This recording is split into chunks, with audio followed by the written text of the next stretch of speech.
Quiero compartirle a usted un tema que es más como para mirarnos hacia nuestro ser interior. Tengo una pregunta, ese es el tema, ese es el título de mi sermón hoy, una pregunta. ¿Qué quiere Dios de mí? Y es una pregunta a la inversa, porque generalmente la tendencia humana es, ¿qué me puede dar Dios a mí? Siempre estamos como con esa tendencia, esa actitud de, bueno, busco a Dios, me acerco a Dios porque me puede dar algo, me conviene. El ser humano es a veces un poco egoísta en ese sentido y busca amistades o busca relaciones por conveniencia. ¿Por qué puedo recibir de él o de ella? Y a veces actuamos inconscientemente tal vez, pero a veces actuamos de la misma manera con Dios. ¿Qué me puede dar Dios a mí? Pero hoy te quiero plantear la pregunta al revés. ¿Qué quiere Dios de mí? ¿Qué expectativa tiene Dios de mí, de nosotros? ¿Qué espera Él de ti y de mí? Veámoslo entonces de esa manera. Enfoquémoslo diferente el día de hoy. Bueno, ya Dios ha declarado que es lo que Él quiere para ti. Quiero comenzar nada más recordándotelo. Jeremías 29:11 es un pasaje muy famoso. A mucha gente le gusta postearlo ahí en las redes sociales y todo eso. Y es una linda promesa. Dice, porque yo sé los pensamientos que tengo acerca de vosotros. Mira, eso es lo que Dios opina de ti, los pensamientos que Él tiene hacia ti. Dice Jehová, pensamientos de paz y no de mal, para daros el fin que esperáis. Esa es la clase de actitud que Dios tiene hacia ti. Porque a veces también hay gente que dice, Dios a mí yo creo que no me toma en cuenta, o me ignora, o no está interesado en mi vida. Y eso es falso. O Dios no quiere darme lo que yo quiero. Que no siempre es que te quiere, no es que no te quiere dar lo que quieres, es que quiere darte lo mejor. Y no siempre lo mejor es lo que tú quieres. ¿Ves? Pero el deseo de Dios es que tengas paz. No te quiere mal, no te desea mal. Dios no es un Dios ogro que está esperando ponernos el zapato encima, o como el Dios que pintó un cuadro, un famoso pintor que le llaman el infierno de Dante, donde él pintó un cuadro donde iban todos cayendo al lago de fuego. Y esa es la idea que él tenía de Dios. No, Dios no quiere que perezcamos, ni que vayamos al infierno, ni que nada de eso. Él quiere el bien. Él quiere darnos el fin que esperamos. Dice darte el fin que esperas. ¿Qué esperas para tu final? Al final de tu vida. ¿Qué es lo que esperas? Decir, mi vida fue en vano, fue vana, no sirvió, no hice nada. O decir, mi vida tuvo un propósito, una razón de ser. Y eso es lo que Él quiere, que tengas esa convicción. Entonces, por ahí ya te digo, ¿qué es lo que Dios piensa de ti? Pero la pregunta a la inversa, como mencioné antes, es, ¿qué quiere Dios de nosotros ahora? Y yo quisiera que la tomes muy en serio el día de hoy, esa pregunta. ¿Qué quiere Dios de nosotros? Y eso lo responde el profeta Miqueas. Y nos va a decir tres cosas, específicamente tres cosas. Porque yo podría hablarles aquí todo el día de este tema. Pero lo voy a enfocar en tres cosas que menciona el profeta Miqueas. Capítulo 6, versículo 8, que dice, hombre, Él te ha declarado lo que es bueno. Lo que pide Jehová de ti, ¿quién lo pide? Jehová. ¿Ves? Ahí está. Lo que Él pide de ti, lo que Él espera de ti y de mí. Y menciona esas tres cosas, o cuatro tal vez, podrían añadirle ahí. Hacer justicia, amar, misericordia y humillarte ante tu Dios. Cuatro cosas en realidad son. Póngalas en su lista. Hacer justicia, amar, misericordia y humillarte ante tu Dios. Ahora, si esas cosas dice el profeta que Dios te las pide, es porque deben ser muy importantes para Dios, en la expectativa que Él tiene de ti y de mí. Para Dios es muy importante que le ofrezcas, que le des esas 4 cosas. Y vamos entonces a analizarlas un poquito. Esos 3, 4 consejos. Para empezar, Dios no nos pide nada que no podamos darle. Quiero que te quede claro eso.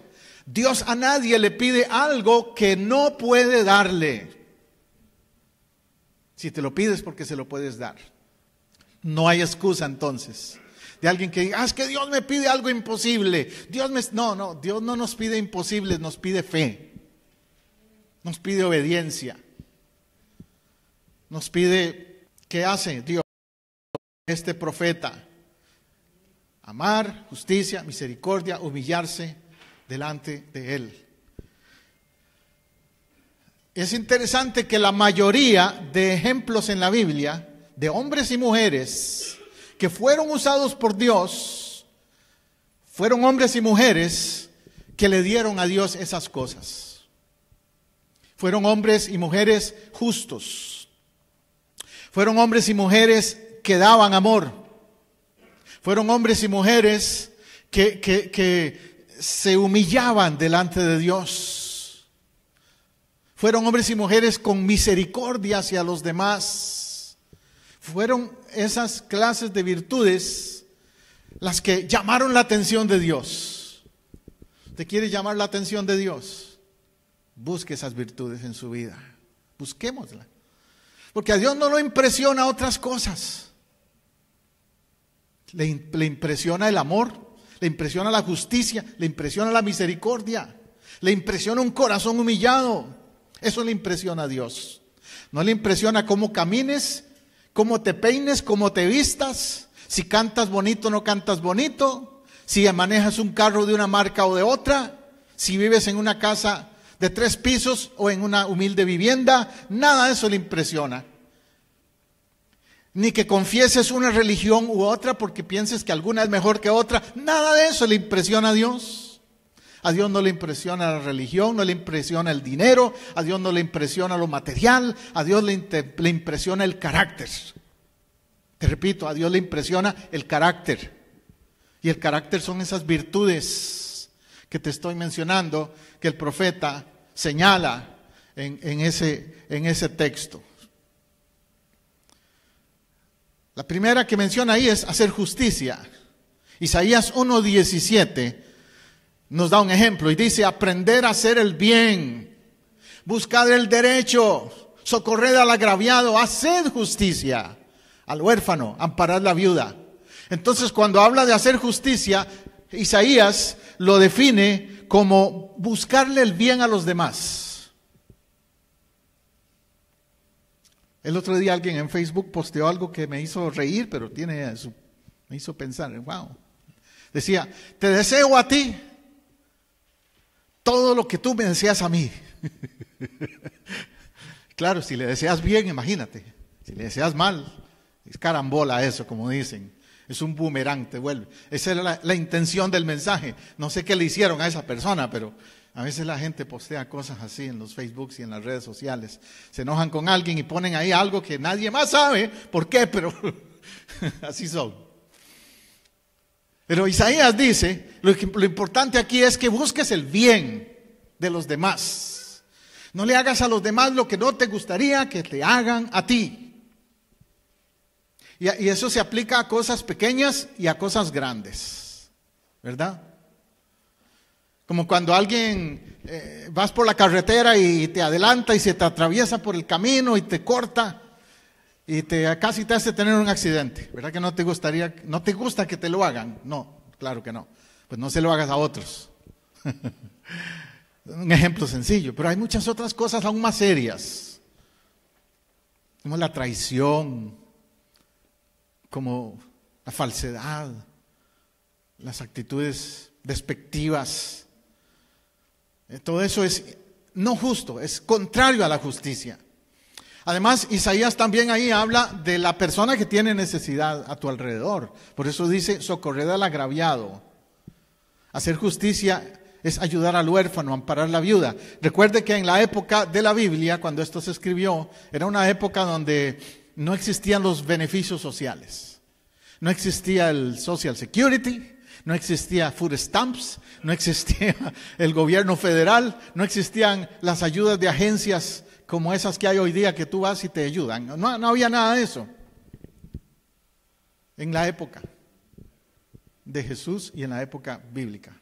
Entonces, el único recurso al que podían buscar las viudas y los huérfanos era la gente creyente, la gente de Dios. Eran los únicos que tal vez podían ayudar. Los romanos no les iban a ayudar. Los enemigos de Israel no les iban a ayudar. Solo la gente piadosa, la gente con justicia en su corazón. Ahora nosotros a veces vemos gente por ahí con necesidades y decimos, no es mi problema. Ahí están las food stamps, ahí está el gobierno, ahí está esta institución. A veces nos podemos caer en esa mentalidad, pero en realidad Dios nos llama a ayudar a las personas que tengan necesidad sin preguntarnos a veces por qué, si se lo merece o no se lo merece, porque no sabemos las circunstancias que movieron a esa persona a llegar a donde está. Dios lo que nos pide es ayudar. Recuerda también que los huérfanos y las viudas eran muy comunes en la época de los profetas y de Jesús. Era una época en la que habían guerras y matanzas todo el tiempo, y entonces quedaban muchas mujeres solas. En una época en que las mujeres, para agregar todavía, las mujeres no tenían los derechos que hoy día tienen. Y beneficios, como digo, ni nada de eso. Dependían de los hombres, del esposo nada más. Y si el esposo lo mataron en la guerra, hasta ahí se acabaron sus beneficios o sus recursos de esta mujer. ¿Y los niños? Los niños huérfanos, ¿qué de ellos? Por eso dice, haced justicia al huérfano, amparad la viuda. Apliquémoslo a nuestro tiempo entonces. Tal vez usted me dirá, pastor, pero hoy día no es igual, no hay esas situaciones. Sí, pero ¿hay necesidades o no? Claro que las hay.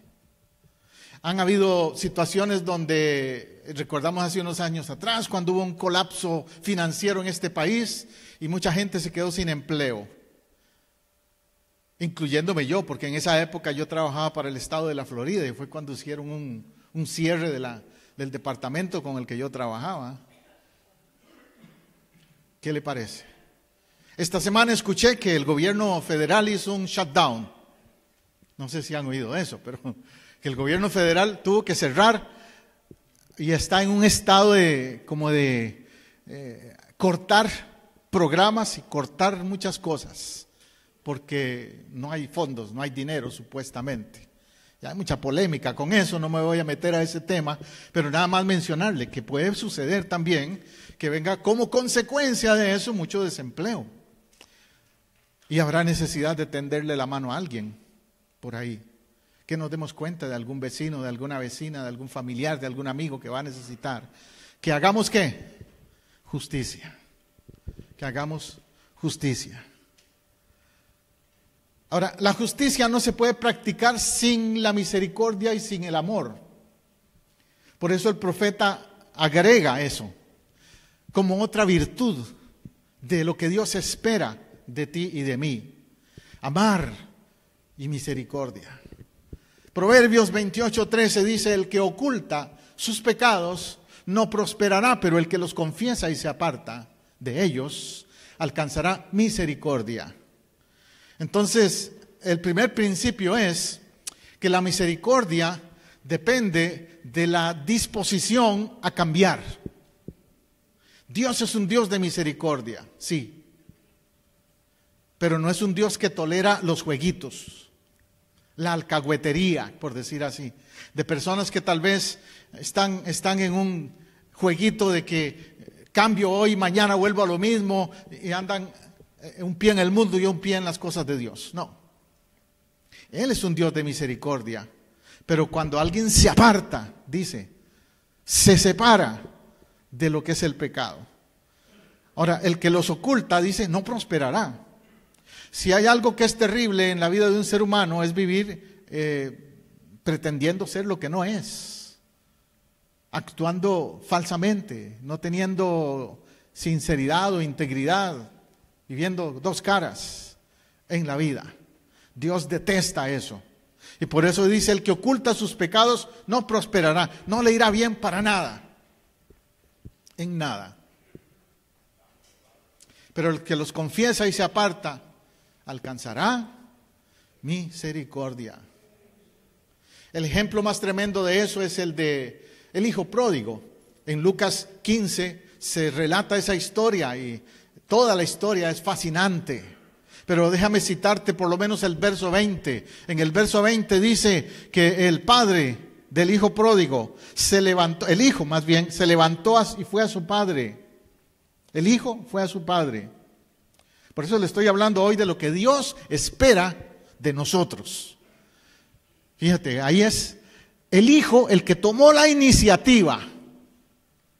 Él se había ido, había malgastado todo, se había echado al mundo y ahora cuando toca fondo, cuando está comiendo algarrobas con los cerdos, con los puercos, realiza, se da cuenta de todo lo que perdió dejando a su padre. Y él regresa a su padre. Y cuando estaba aún lejos, no había ni llegado a la casa del padre. Estaba lejos todavía. Lo vio su padre y fue movido a misericordia. Y corrió y se echó sobre su cuello y lo besó. Es interesante esa historia en todo el contexto, pero solamente te señalo algunos puntos. Por ejemplo, dice que él estaba lejos. ¿Cuántos de nosotros hemos estado lejos de Dios? Él estaba lejos de Dios. Tú y yo hemos estado lejos de Dios. ¿Y porque estuviéramos lejos, Dios dejó de amarnos? No. Dios nunca ha dejado de amarte, aun cuando has estado lejos, como el hijo pródigo. Y dice que lo vio su padre, quiere decir que Dios ve, sabe tu situación. Dios lo vio, porque este padre del hijo pródigo es un prototipo, representa al Padre eterno. Entonces, dice que lo vio. Cuando Dios vio la condición, cuando Dios nos ve en la condición en que estamos, le mueve su misericordia. Eso es así. Yo me imagino cómo estaría ese hijo pródigo. Hágase un cuadro mental. Si había estado viviendo en la calle, como diríamos hoy día, como un homeless, un deambulante. Si había estado trabajando, limpiando donde tienen a los cerdos, comiendo la comida hasta de los cerdos, cayendo hasta... ¿Cómo debería haber estado él físicamente? Además de espiritual y moral, espiritualmente también. Pero solo físicamente me imagino, ¿verdad? ¿Qué cuadro? No lo hubiera reconocido nadie. Pero el Padre que le ama, lo va a reconocer. No importa cómo viniera, en qué condición viniera, cómo se veía por fuera, el Padre lo ama. Y el Padre dice que cuando lo ve, es movido a misericordia. Ahora, todo eso lo hace Dios. Entonces, ¿qué espera Dios de nosotros? Que tengamos misericordia. Que cuando veamos a una persona caída en el pecado, en el vicio, en lo que sea, no tomemos una actitud de, es un vagabundo, o él se lo buscó, o por malagradecida o malagradecido, etcétera, ese tipo de actitudes, sino misericordia. Señor, tú puedes cambiar esa vida. Señor, tú puedes restaurar a esa persona. A pesar de su condición de deambulante o de alcohólico, de drogadicto, de lo que sea su condición. Tú lo puedes cambiar o la puedes cambiar. Su padre fue movido a misericordia. Y corrió y se echó sobre su cuello y lo besó. Eso allí representa el abrazo de Dios. A Dios no le importa cómo vengas, le importa que vengas. Ese padre no se puso a pensar, no, espérate, no te me acerques, estás oliendo muy mal, estás pestífero, como dicen. Vete, primero date un baño.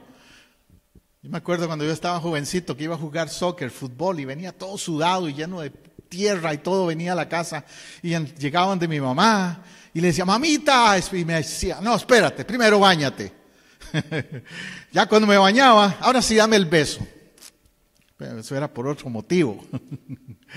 Pero Dios, cuando nos ve, olemos mal a veces. A veces hay personas que me han dicho, pastor, es que yo huelo mal. Pastor, yo ando en malos caminos. A mí me ha tocado orar y abrazar por personas que el solo abrazarlos apestan, de verdad. Apestan a vicio. Algunos porque apestan mal en lo externo, pero también sus actitudes, su forma de hablar, todo se refleja eso. Pero aún así, él se echó a su cuello y lo besó. La misericordia implica que tú nunca le niegues un beso aún al que esté mal. Claro, no estoy hablando de casos de abuso, hay casos de abuso, ¿verdad? Hay casos donde un hombre está dándole golpes a una mujer, no, a ese llámale el 911 y ponle una orden de restricción. Yo soy duro en eso. Cuando cambie, entonces le das el beso. Pero me refiero a una persona que simplemente es que está en el mundo, que está apartado de Dios o apartada de Dios. Y que solo porque esté apartado de Dios yo le voy a tratar despectivamente, eso es otra cosa. Yo no fui un drogadicto ni un alcohólico, no me puedo jactar por eso de que fuera mejor que nadie, porque era un incrédulo y eso es peor todavía. Pero aun cuando cometí errores en mi juventud, cuando mi mamá vivía, ella a veces me jalaba las orejas, pero me daba su beso. Me daba su bendición. Aun aunque no estuviera súper contenta conmigo. Ahora, eso es mamá o papá. ¿Cuánto más Dios? Dios nos quiere dar un beso, un abrazo, a pesar de nuestra condición. Entonces, ese es el segundo principio. Y el tercero, amar misericordia. Van juntos. Porque yo no puedo decir que amo si no tengo misericordia, eso sería falso. En otros pasajes, el apóstol Juan, ahí en la carta primera de Juan, dice que el que dice que ama a Dios y no ama a su prójimo, el tal es mentiroso. Es una cosa va con la otra. Amén. Amar y tener misericordia también implica ser generosos. ¿Qué espera Dios de ti en cuanto a tu generosidad? 2 Corintios 9:7 dice, cada uno dé como propuso en su corazón, no con tristeza, ni por necesidad, porque Dios ama al dador alegre. Otra vez, el énfasis aquí es el amor, que Dios pide de ti, espera de ti amor. Por ejemplo, en lo material, la Biblia, Pablo le dice a Timoteo, le escribe a Timoteo diciéndole, raíz de todos los males es el amor al dinero. Pablo no le dice a Timoteo, mira Timoteo, el dinero es malo. No, le dice, el amor al dinero es malo. El dinero es un instrumento. Un billete de $50 o de 100 o lo que tú quieras, en las manos de un drogadicto va a ser para destrucción. Pero ese mismo billete en las manos de una persona, una madre con hijos, un padre con hijos, va a ser para traerles alimento a la casa. Va a ser para bendición. Entonces depende no del billete, sino de quién lo tenga en las manos y para qué lo use. Eso es mi punto. Y en este contexto en el que Pablo habla, en 2 Corintios 9, se estaba colectando una ofrenda para una iglesia que tenía una necesidad, un grupo, una gente. En aquella época, como te digo, no habían beneficios sociales. Las iglesias se juntaban, colectaban dinero entre ellos y cubrían las necesidades unos por los otros. Entonces no había necesidad en la misma iglesia porque ellos proveían el uno para el otro. Qué lindo eso, ¿verdad? Pero Pablo también se encontró con que habían algunos que resistían el asunto. Que, no, Pablo, pero es que nos estás pidiendo mucho. Y yo no puedo. Pedirle al fulano que ese sí tiene un buen trabajo y yo no. Y no, era una actitud como la tendencia humana, ¿no? De que yo con costo sobrevivo. Pídele a otros. Aunque a veces es excusa.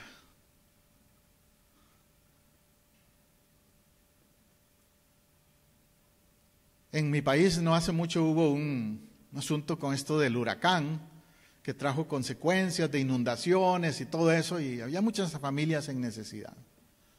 Entonces empezaron a lanzarse a la calle una organización no lucrativa con unos tarritos y pedían un rojo por un techo, le decían, un rojo por un techo. Un rojo en mi país es un billete de 1,000, es poquito, es $2, eso es un rojo en mi país, $2. Entonces le pedían a la gente que echaran el tarrito un rojo por un techo. Y alguien diría, ¿qué puede hacer $2 por tanta necesidad, por tanta gente que quedó sin techo? Pero cuando se lo piden a 4 millones, que es lo que hay en mi país, eso ya va a empezar a crecer y a subir. Y el otro día vi en un canal de televisión el reporte de cuántas viviendas se construyeron gracias a un rojo por un techo. Se construyeron muchas viviendas. Era la Cruz Roja de Costa Rica, la organización de la Cruz Roja lo estaba colectando eso. Entonces le decían a la gente, échelo cuando usted anda por la calle, échelo en un tarrito por ahí de los que andan por la calle, como aquí hemos visto a veces los bomberos que lo hacen, ¿verdad? Los bomberos andan con una bota y piden lo mismo, pues algo así. O llame a este número, hoy día todo se hace electrónico y depositas ahí una cantidad. Ponga este código y automáticamente le sacan de su cuenta una cantidad. El punto ahí no era el método, sino la intención. La intención. Pablo dice, cada uno dé como propuso en su corazón. Aquí eso es lo que Dios ve. Dios ve la intención, lo que usted propuso en su corazón. No la cantidad. Si usted puede, como dice ahí, lo que propuso. Si usted se propuso dar un rojo, es decir, $2, pues délo, pero de corazón. Si usted se propuso dar $100, délos, pero de corazón. O lo que Dios le ponga. Cada uno dice como se propuso en su corazón. No con tristeza, ni por necesidad, ni por obligación. Ese es el principio bíblico de lo que es la mayordomía cristiana en cuanto al dinero. En la iglesia no obligamos a nadie a dar. En la iglesia exhortamos y enseñamos la bendición de dar. ¿Ves la diferencia? Si usted no quiere dar, se pierde la bendición usted, porque hay bendición en dar. Y que no sea con tristeza, ¿verdad? Como que, uy, es como un chiste que hoy en día, de uno que pasan colectando la ofrenda, ¿verdad? Y abre la billetera y ve un billete grande y te reprendo, dice. Como diciendo, no, eso no es. No, no tiene que ser así. No tiene que ser con tristeza. Tiene que ser, como dice aquí, porque Dios ama al dador alegre. Y recuerde, le estoy hablando de lo que Dios pide de usted. Yo no le estoy diciendo hoy, usted tiene que dar cierta cantidad o hacer ciertas cosas materiales. No, no. Dios ama al dador alegre. Y el dador alegre es el que tiene misericordia y sabe que su ofrenda va a ser usada para la obra de Dios. Cuando decimos va a ser usada para la obra de Dios, eso abarca muchas cosas. Puede ser familias en necesidad, puede ser llevar el mensaje del Evangelio por los medios, por la televisión, por la radio. Todos esos son recursos también. Pero lo más importante es que usted lo dé de corazón. Dios ama al dador alegre. ¿Qué espera Dios de ti? Dar con un corazón alegre. Jesús dio la respuesta también. Cuando le preguntaron a Jesús, ¿qué es lo que Dios espera de mí? Jesús, ¿qué es lo que Dios de verdad? Pero dime de verdad, ¿qué es lo que Dios quiere de mí? Y tal vez se estaban esperando que Jesús les dijera, que traigan muchos sacrificios al templo. Como en aquella época se acostumbraba ir al templo y llevar animales y sacrificarlos y hacer ofrendas de ese tipo, no de dinero a veces, sino de animales o ese tipo de cosas. Pero Jesús les responde algo muy diferente y les dice en Mateo 22, 37 y 38, amarás al Señor tu Dios. ¿Qué espera Dios de ti? Que le ames, que le ames.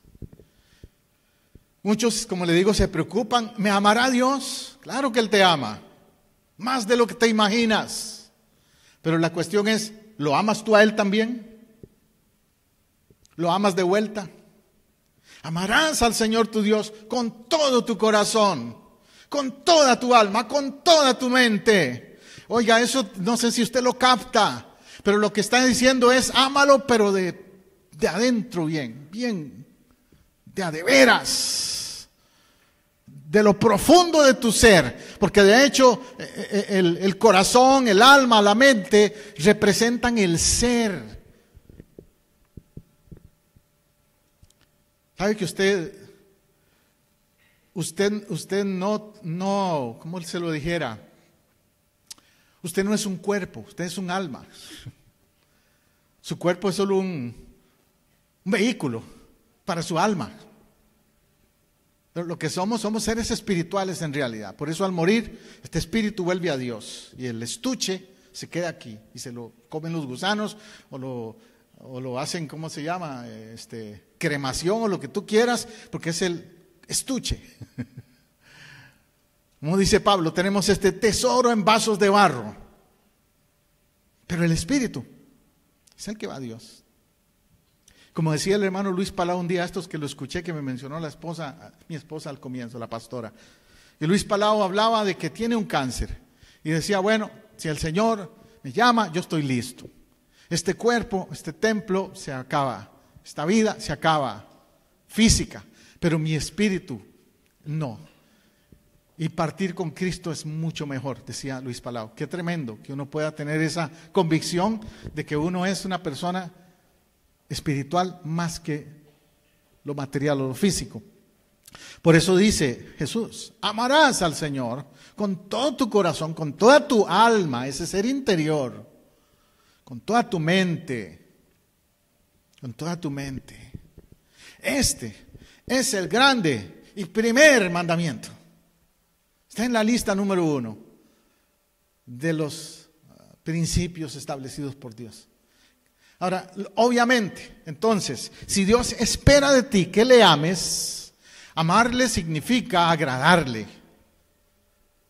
Amarle significa obedecerle. Amarle significa servirle. Amarle significa adorarle. ¿Ves todo lo que está envuelto en decir, yo lo amo? Por eso a Pedro un día Jesús le preguntó, Pedro, ¿me amas? Y Pedro contestó, claro, Jesús, yo te amo. Y le pregunta por segunda vez, Pedro, ¿me amas? Sí, Señor, ya te dije que te amo. Y por tercera vez, pero Pedro, ¿me amas? Y ya Pedro estaba, yo creo, medio frustrado. Pero Señor, ¿qué le pasa a Jesús hoy? No sé, ¿lavó los oídos o qué? Ya dije que sí te amo.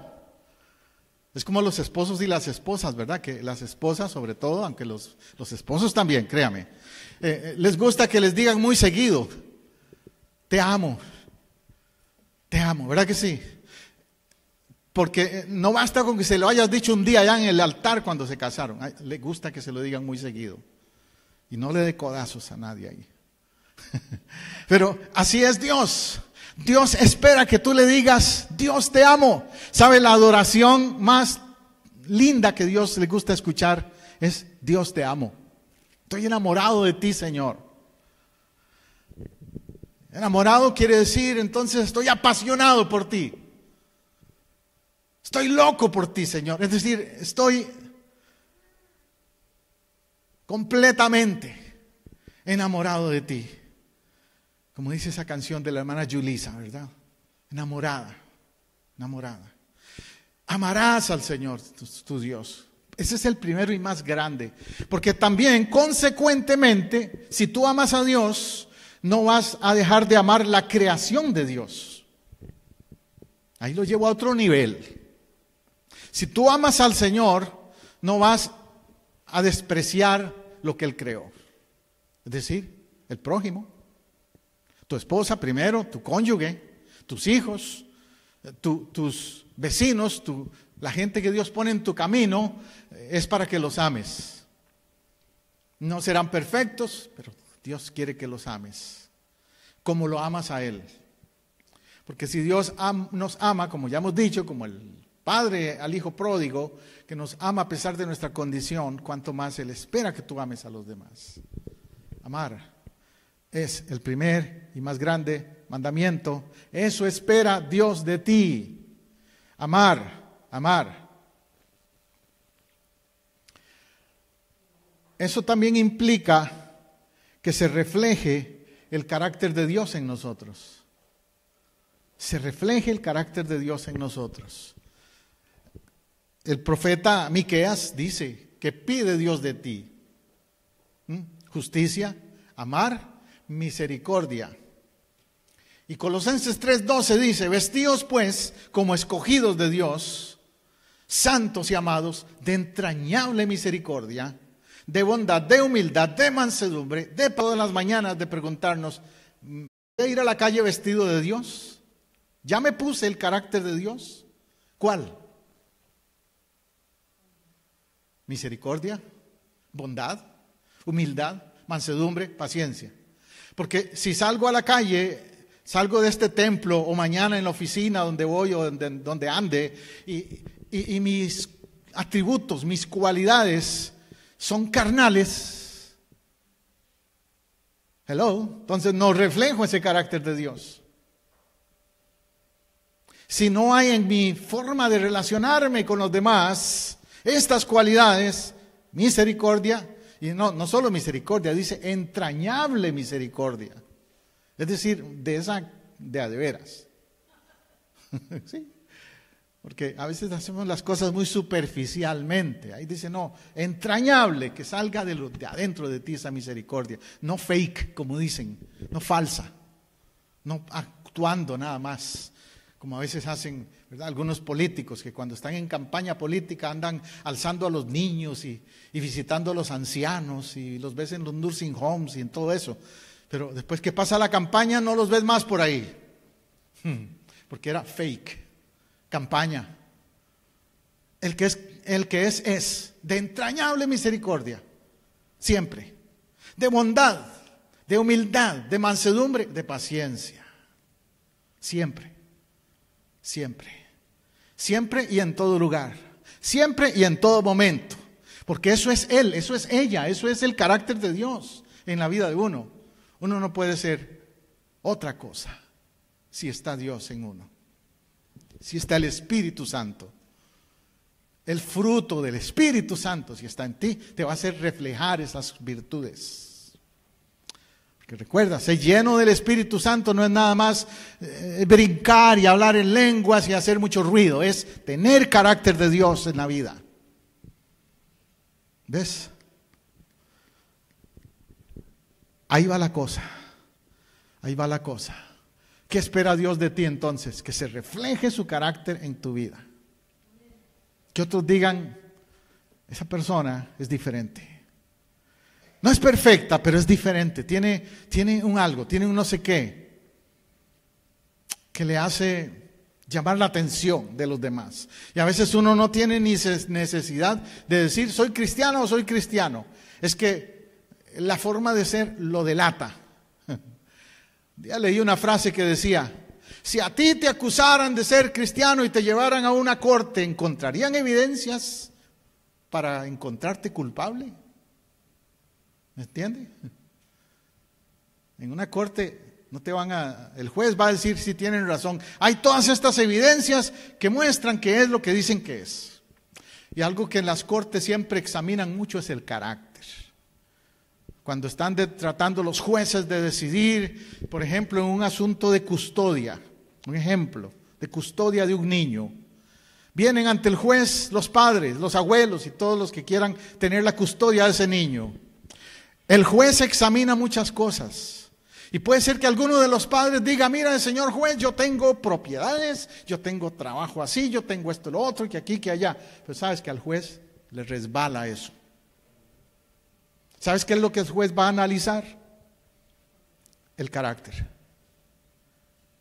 ¿Qué estilo de vida tiene? ¿Qué antecedentes tiene en sus relaciones con otros? ¿Qué récord tiene en la comunidad? ¿A qué se dedica? ¿Qué hace? ¿Cómo sirve a la comunidad o a la gente? Carácter es lo que va a ver el juez. Pues Dios igual. Dios espera de nosotros entonces esas cualidades.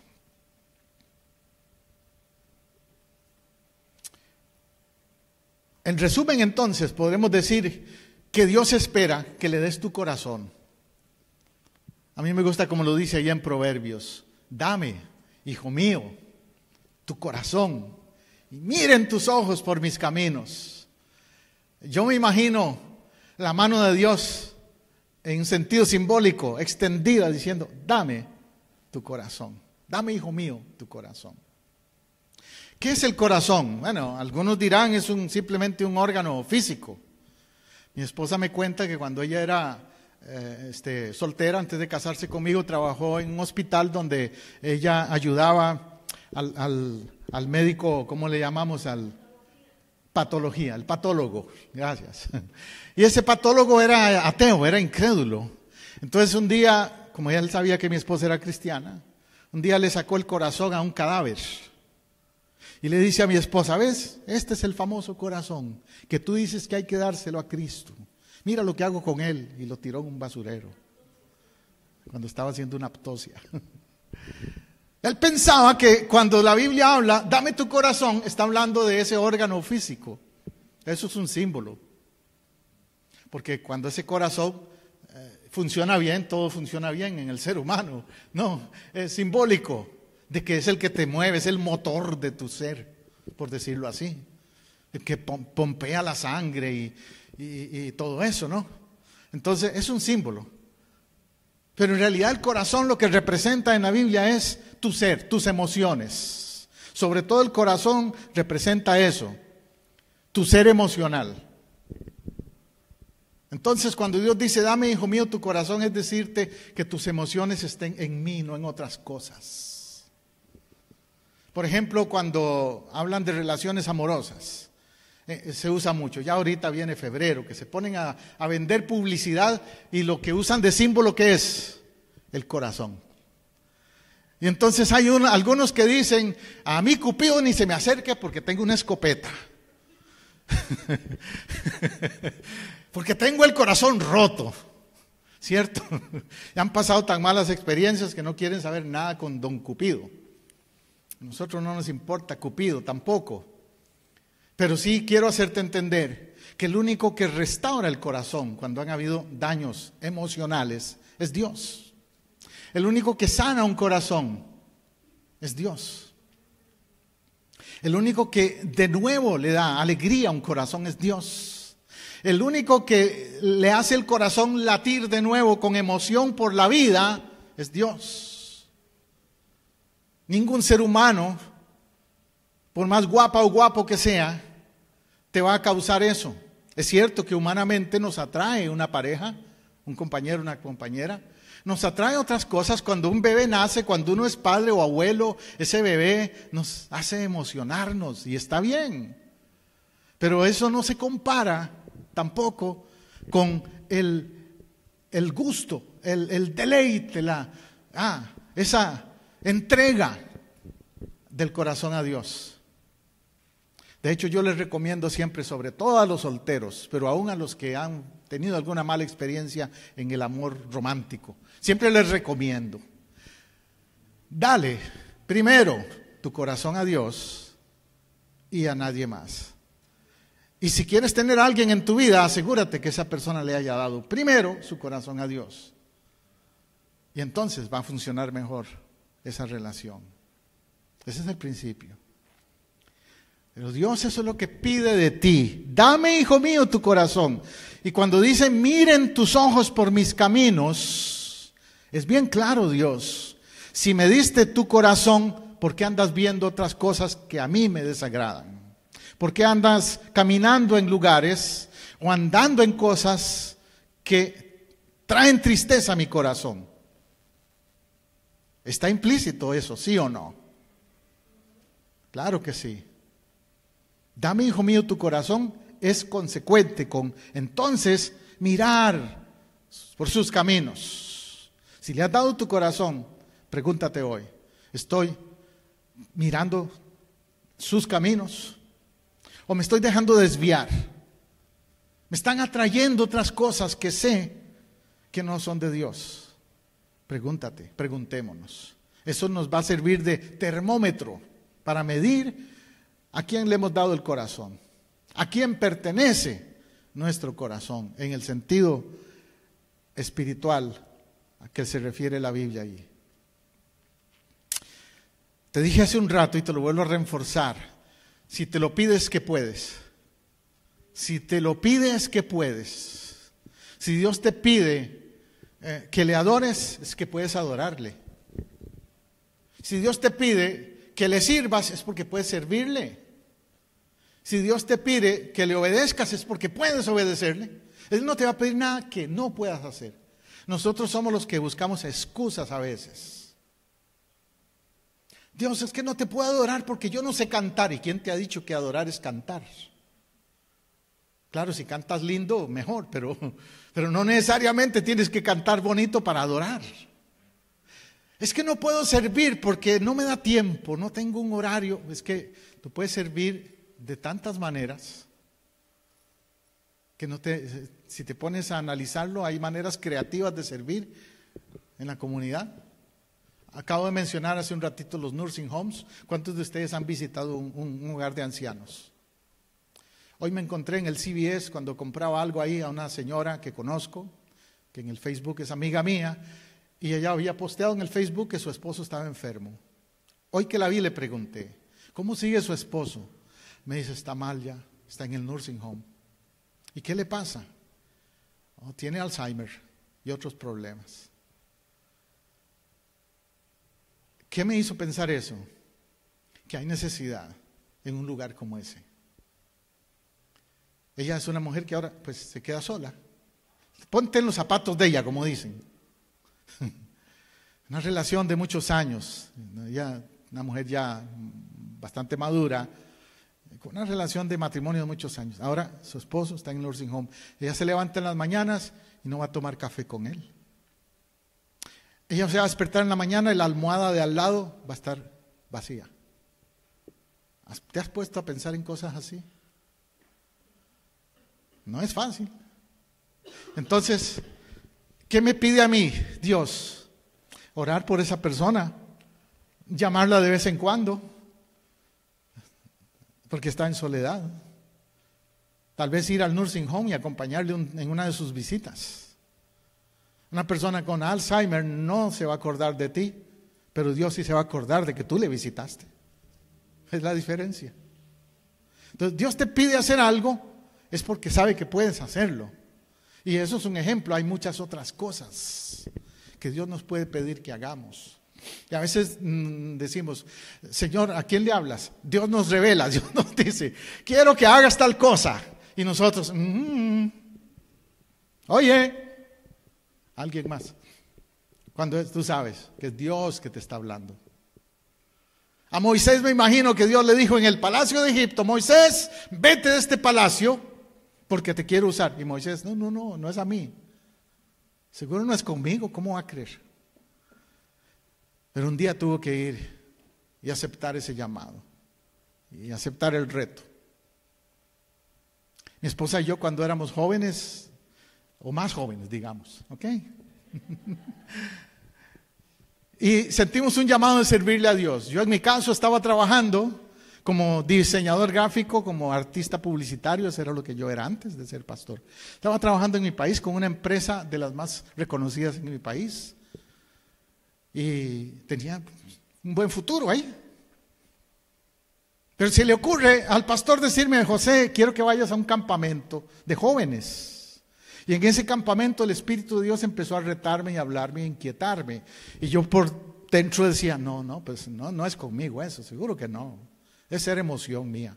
Yo estoy bien, estoy tranquilo aquí, estoy confortable aquí acababa de comprar casa, esa profesión con mucho futuro, lo que me encanta hacer, etcétera. Pero empieza el Espíritu de Dios a inquietarme. Menos de un año después estábamos viajando a Nicaragua, mi esposa y yo, como misioneros, dejando todo eso. Y a veces decía: Señor, ¿por qué lo hago? Bueno, porque estoy obedeciéndote. ¿Lo podía hacer? Dudaba a veces si lo podía hacer. Era como me decían, en la Nicaragua usan la palabra chavalo para referirse a alguien que es muy jovencito. Ahí sí estaba yo jovencito. Era un chavalo de 21 años. Y decía: ¿qué puedo hacer yo? 21 años, ¿cómo puedo yo ser un misionero? No sé ni predicar bien. Pero Dios, como a Moisés, le ayudó. Porque no es a dónde vayas, es con quién vayas. Cuando Él te llama. No es a dónde vayas, es con quién vayas.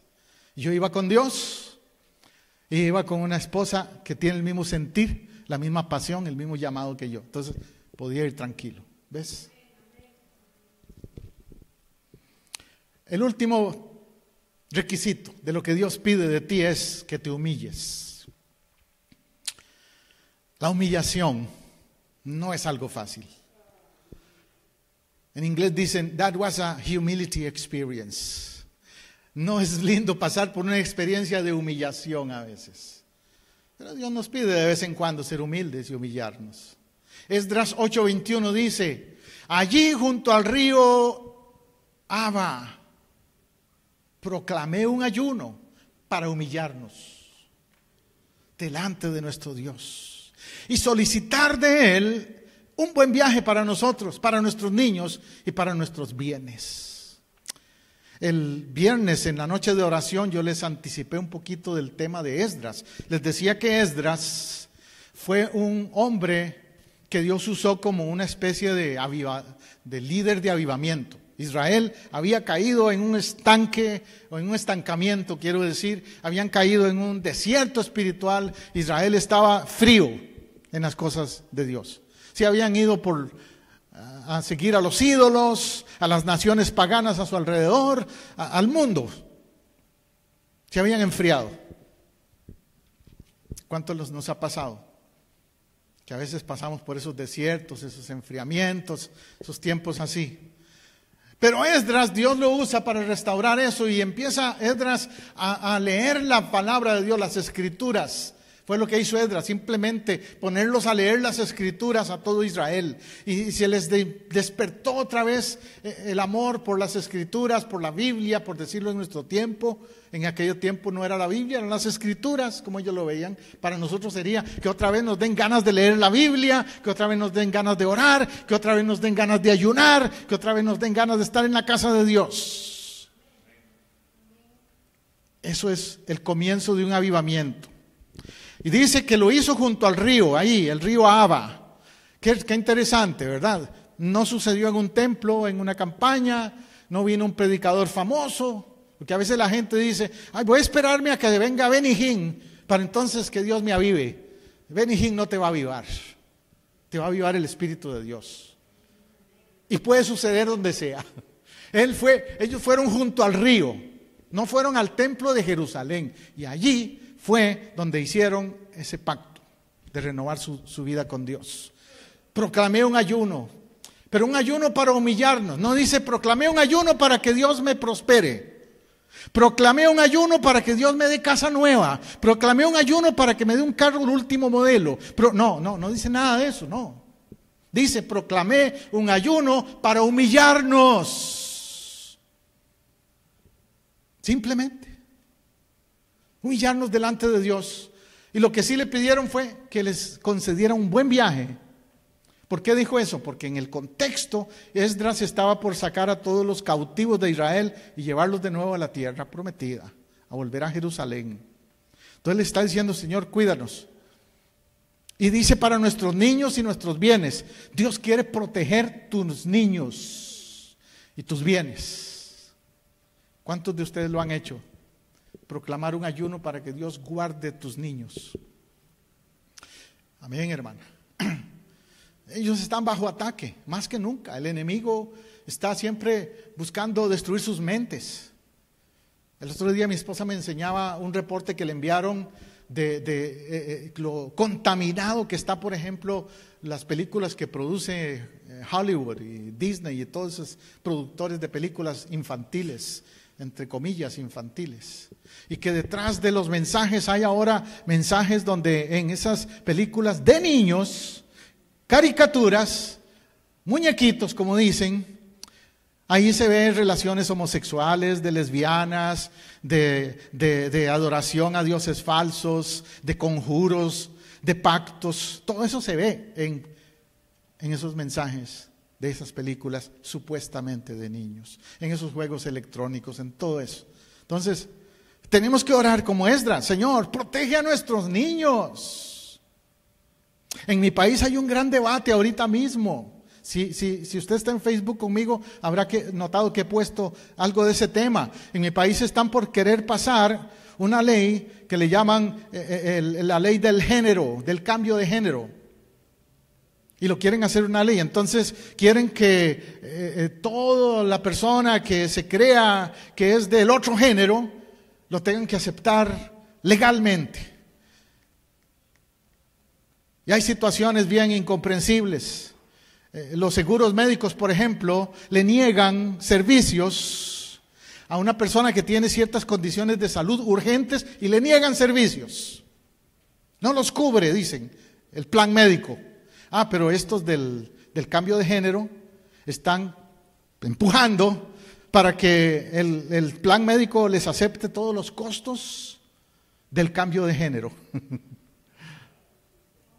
No puede ser, eso no es justo, de verdad que no.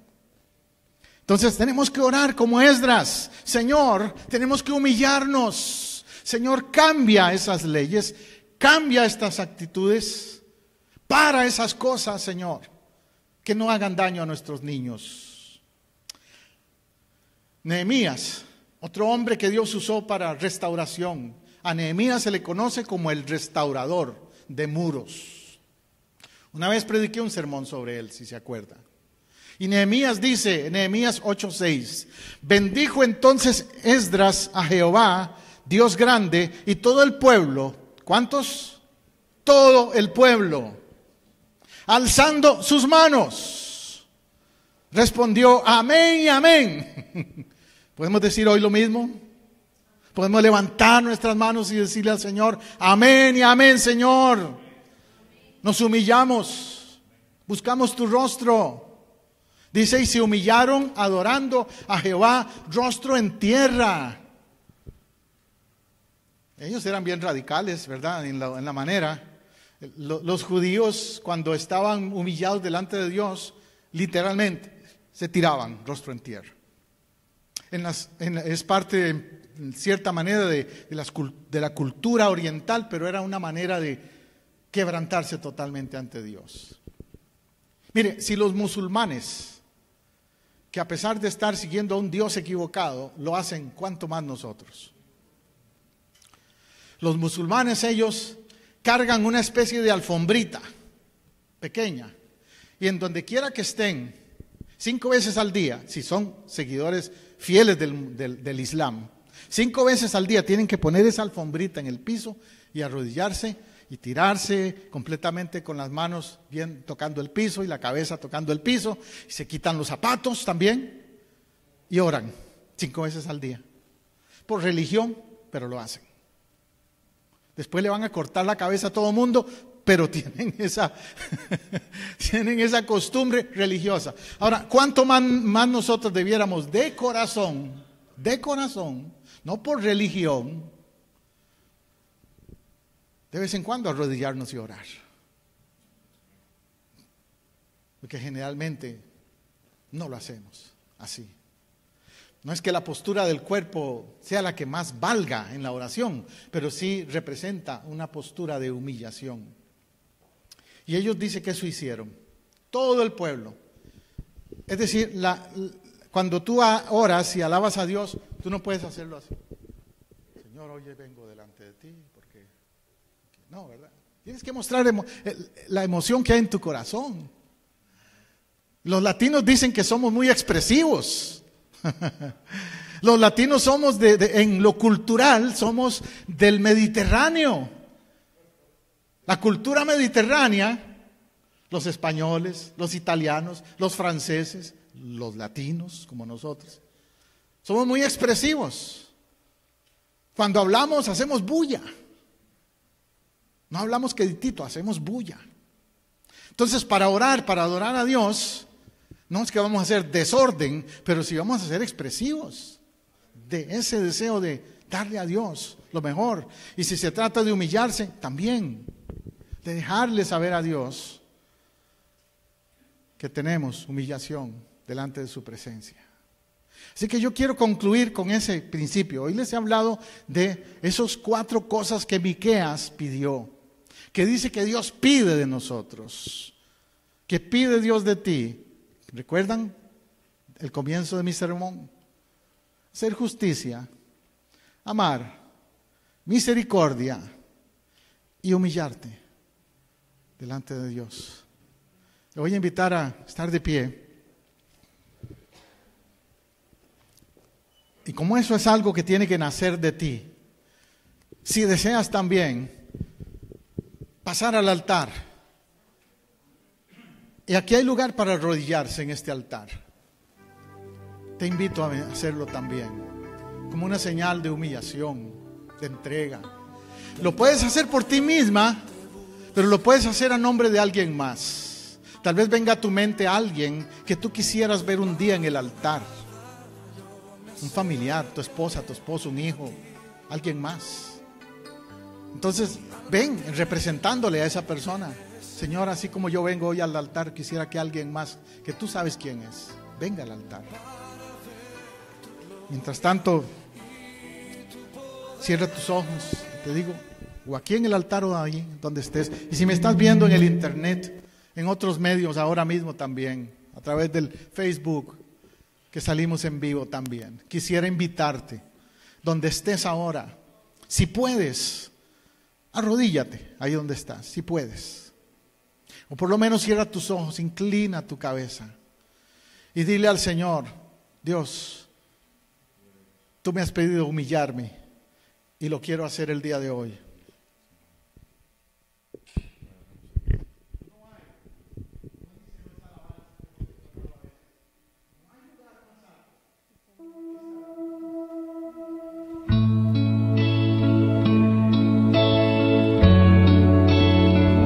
No sé cuál es la razón por la que Dios te trajo hoy a este lugar, a esta casa, pero una razón que sí sé que Él tenía en sus planes era que hoy te humillaras más con Él. Puede haber otros motivos, pero que te humillaras más delante de Él. A tus pies arde mi corazón. Díselo a Él, Señor, a tus pies. A tus pies arde mi corazón. Entrego lo que soy. Tú lo sabes. Ese lugar ¿Qué hay de en mi mí seguridad que aún no he entregado tal vez? ¿Qué me falta donde por rendirte a nadie ti, Señor? me puede ser. Mírame, escudriñame, dile. Me Dime, Señor, perdonaste, tócame, me dame acercaste a convicción tu de presencia, alguna cosa, alguna área en mi vida donde me falte humillación, donde me falte consagración, porque hoy yo vengo a ti. No Sí, hay lugar para humillarme. más alto, Sí, Señor, más Me pongo a tus pies. Estar a tus pies. Me rindo a ti, Señor. Estar a tus pies. No hay lugar más alto, más grande que estar a tus pies. Yo dejo todo hoy. Dejo todo hoy en este altar. Dejo todo hoy en este altar, Señor. Quebrántame. A tus pies Límpiame. arde mi corazón. A tus pies Sí, te Señor. entrego lo que soy. Hazlo, Dios, hazlo. Es el lugar Hazlo, Dios. de mi Hazlo, Dios. seguridad. Oh, hazlo, Dios. Donde nadie Señor. me puede Inquiétame, señalar. Señor. Sácame del Me conformismo. perdonaste, Oh, hazme me nuevo. acercaste a tu presencia, me levantaste, Oh, hoy me postro a adorarte. Tú lo haces, tú lo haces. Él te levanta, Él No te hay levanta. lugar más Aleluya, aleluya. alto, más grande que estar a tus pies. Estar a tus pies. No hay lugar más alto, más grande que estar a tus pies. estar a tus pies. No hay lugar. Queremos entrar delante de tu presencia, Señor, a tus pies, Padre. Y Dios, nuestro corazón se rinde a ti, Padre. En el nombre de Jesús, Señor, entrado delante de tu presencia. Más alto, más grande, estar a tus pies, estar a tus pies. Y aquí permaneceré postrado a tus pies. Y aquí permaneceré a los pies de Cristo.